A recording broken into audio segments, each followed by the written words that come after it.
Hai, selamat datang di channel Anita Rahmanchan. Dukung channelku ya dengan cara subscribe, like, comment, and share sebanyak-banyaknya ya. Satu lagi, bunyikan loncengnya agar kalian dapat update terbaru dari novelku. Terima kasih.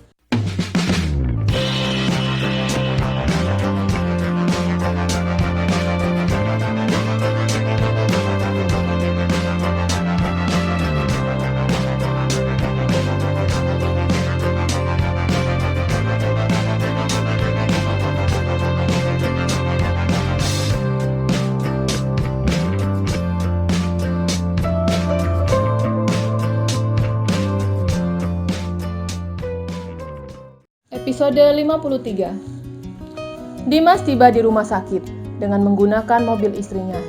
Tentunya membuat teman sejawatnya penasaran dengan istrinya Dimas. Teman-teman perawat telah mendengar kalau Dimas menikah, tapi mereka belum tahu siapa sosok wanita itu dan akan tahu ketika datang ke resepsi. "Mas," Aldo mengikuti Dimas yang baru saja masuk ke dalam lobi rumah sakit. "Apa?" tanyanya yang sedang melakukan absensi dengan jarinya. "Bagaimana rasanya malam pertama?" tanya Aldo penasaran.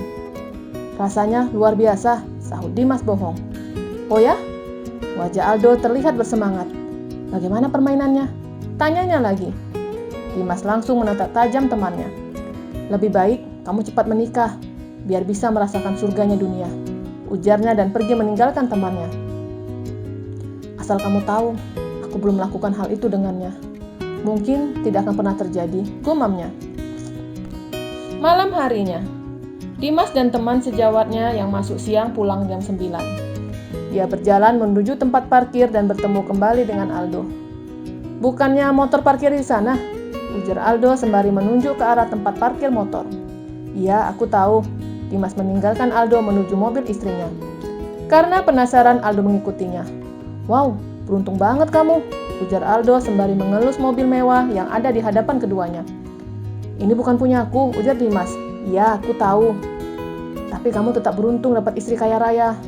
"Aku, kalau ada janda kaya, juga mau," ujarnya. Dimas menggelengkan kepalanya.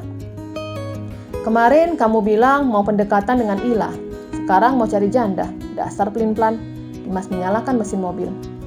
"Kalau dari segi pengalaman, lebih pintar janda. Apalagi janda kaya. Tapi kalau dari segi rapet, pastinya yang perawan," jelas Aldo. "Jadi, sekarang kamu mau yang mana? Ila apa janda?" tanya Dimas yang telah duduk di belakang setir. "Kalau ada, janda boleh juga," sahutnya. Dimas mengerutkan dahinya sembari berpikir.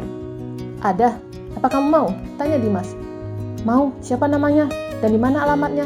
tanya Aldo penasaran. "Namanya Iin, dan nama anaknya Dimas," sahut Dimas sembari tertawa. "Ah, kalau seperti ini ibumu, aku nggak mau," ujarnya menolak. "Kamu mau yang kaya?" tanya Dimas lagi. "Iya, seperti kamu." Mungkin sosok wanita ini cocok untuk kamu. Namanya Rona atau Zulfa." Dimas tertawa. "Ih, ngeri aku membayangkan dua wanita itu." "Aku balik, istriku sedang menunggu," ujar Dimas sengaja membuat temannya cemburu.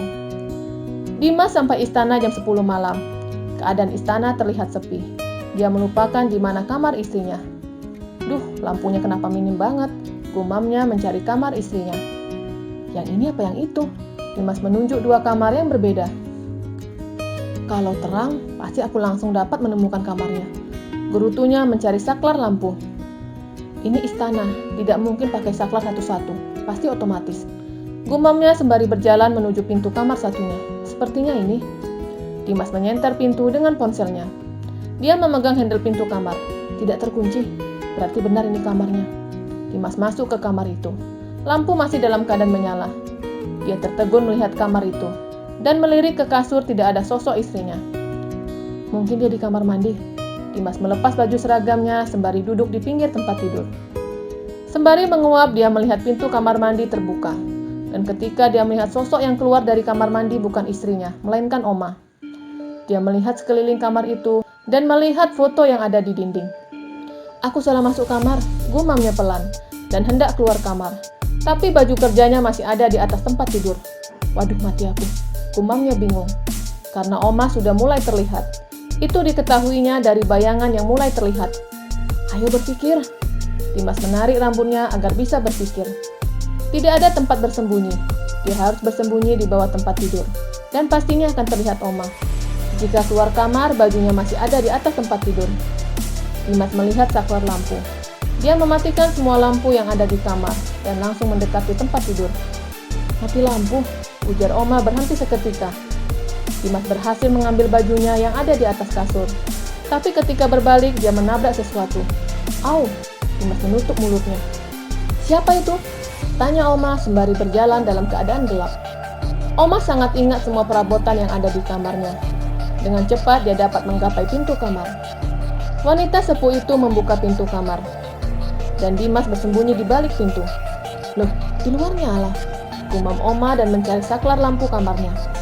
Ketika Oma mencari saklar lampu, Dimas langsung keluar dari kamar Oma, di mana pintu masih terbuka. Selamat, gumamnya pelan dan menuju kamar istrinya dengan kaki yang sakit. Dimas? Panggil Oma. Iya Oma. Dimas berbalik melihat Oma. Kamu baru pulang? Tanya Oma. Iya Oma, sahutnya gugup. Baju kamu kenapa dilepas?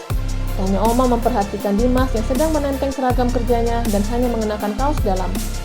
Panas Oma, ujarnya sembari mengipasi wajahnya dengan jari tangannya. Oma menganggukkan kepalanya dan kembali masuk ke dalam kamarnya. Oh aman, Oma tidak curiga, gumamnya sembari ke kamar istrinya. Lebih baik aku ketuk daripada salah kamar, gumamnya sembari mengetuk pintu kamar. Tidak ada sahutan dari dalam kamar. Kalau aku masuk ternyata ini kamar yang salah. Gumamnya bingung. Lebih baik aku telepon Tanisa. Dimas menghubungi nomor istrinya. Gak aktif, gerutunya. Dan mencoba membuka pintu kamar secara perlahan. Sebagian kepalanya masuk ke dalam kamar, memastikan kalau itu benar-benar kamar istrinya. Oh benar, itu ada fotonya dan sofa itu yang sama. Gumamnya membuka lebar pintu kamar. Sebelum masuk, Dimas menandai kamar itu dengan memotret pintu kamar dan benda yang terdekat yang ada di dekat pintu kamar. Dimas masuk ke kamar dan melihat istrinya tidak ada di atas tempat tidur. Dia pasti di kamar mandi. Gumamnya sembari mendekati pintu kamar mandi. Tapi tidak ada terdengar suara air yang mengalir. Dimas memberanikan diri membuka pintu kamar mandi. Dan di dalam tidak ditemukan sosok istrinya. Kemana perginya? Gumam Dimas. Aku tidak tahu istana ini. Lebih baik aku tunggu dia di sini. Gumamnya menunggu istrinya dengan duduk di sofa yang ada di sudut ruangan. Lama dia menunggu istrinya, tapi tidak terlihat tanda-tanda istrinya kembali ke kamar. Kata Oma, lantai 5 hanya untuk keluarga. Jadi kemungkinan Tanisa ada di lantai 5, gumamnya. Dimas keluar kamar dan mencari keberadaan istrinya. Dia harus mengingat setiap ruangan yang dilewatinya dan harus mengingat jalan untuk kembali ke kamar. Dimas melewati ruang makan, dapur, dan ruangan lainnya. Dia di mana? Gumam Dimas bingung dan dia mendengar suara isak tangis seorang wanita. Aduh, kenapa bulu kudukku merinding? Dimas meraba bulu kuduknya. Memberanikan diri mencari asal tangisan itu. Suaranya dari sini. Tapi, tadi aku sudah ke sini, gumamnya. Dimas mencoba masuk lebih dalam ke ruangan itu. Dan dia mendapati istrinya sedang duduk di dalam gelap sembari menangis.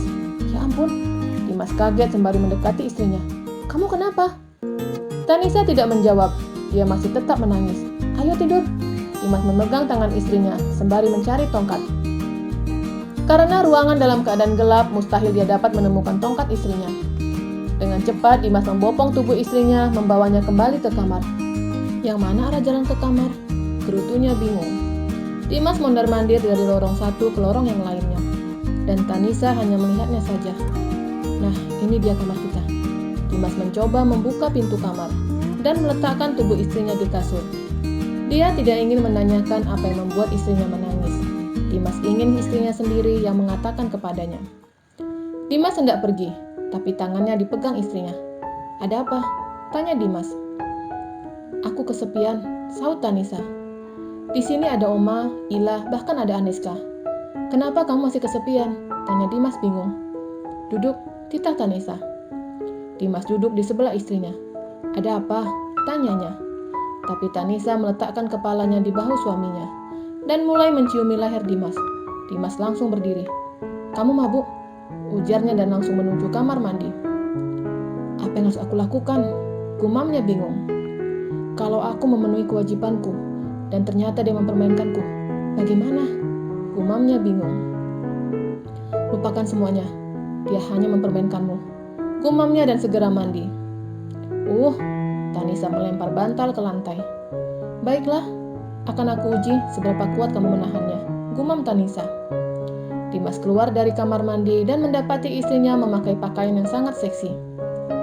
Jangan tergoda, dia hanya sedang mempermainkanku, gumam Dimas dan naik ke atas tempat tidur, sembari menundukkan kepalanya. Dimas membaringkan tubuhnya, dan Tanisa langsung mengangkat kakinya dan meletakkan di atas paha suaminya. Kakiku capek, bisa kamu memijatku? Ujar Tanisa manja.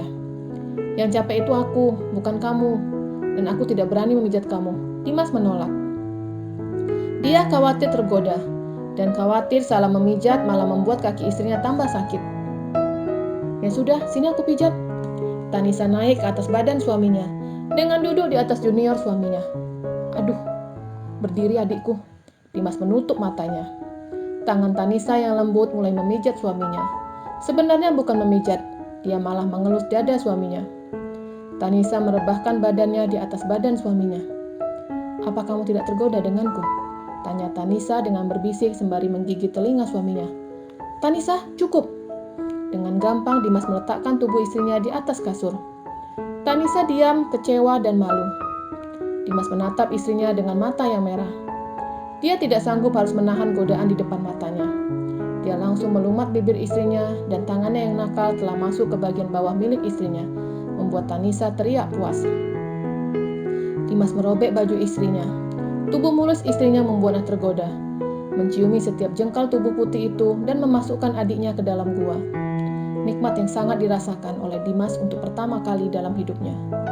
Dia terkulai lemas di samping istrinya, tapi Tanisa naik ke badan suaminya. Dia berperan di situ, memberi kenikmatan pada suaminya, begitupun sebaliknya. Dimas kewalahan karena istrinya tidak merasa kelelahan sama sekali. Bersambung.